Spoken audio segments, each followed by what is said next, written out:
Waabti ko sa kasimana sukat sa paglusad sa Oplan Magneto sa Talisay City Police o sa kamembro sa LGBT community ang nasampulan dayon. Modus nini nga mag-order online, kuhaon ng item apan dili mo bayad. Ang report ni Fimari Dumabok. Nagtingkagol karon sa detention cell kining gipasangin lang swindler nga si Arnie Mendoza, 29 anyos. Modus ni Mendoza nga mo order og mga gadget online, apan deliver mo sibat lang og dili mo bayad. Day tabo ang krimen gahapon sa barangay Tabunok. Dakiglambigit dayon ang Talisay City Police sa mga barangay opisyal ug sa mga tanod, human na dawat ang reklamo sa biktima. Hinungdan sa daling pagkasikop niini og na-recover ra ang gadget nga nagkatidad og kapin sa 9,000 pesos. Kay naamang gud ni siya three conditions ang Oplan Magneto, no.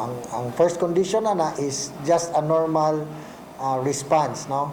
But if we need to upgrade it into condition 2, mao na tong atong ipang-close ang mga ang mga dalan, no, bisag unsa kagamay ang panghitabo, robbery, theft and stapa, they should file charges kay aron maundang na nin. Giyangko ni Mendoza ang krimen, apan niyang pasangil nga nabiktima raw usab siya sa iyang higala nga bayot nga maoy ni gamit sa iyang social media account aron pag-order og gisugo lang siya pagkuha sa gadget. Daghan na gamit sa akong account.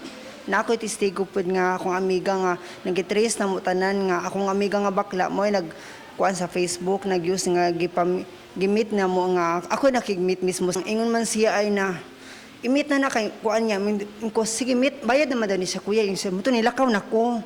Mato ni Lieutenant Colonel Gerard A. Spilare, Talisay City Police Chief, nga dili man kini high profile nga kaso. Apan pagpakita kini nga kun magtinabangay lang dali irang masulbad ang krimen. Uban ni Jun Sulon. Ako si Fimari Dumabok. Balitang Bisdak.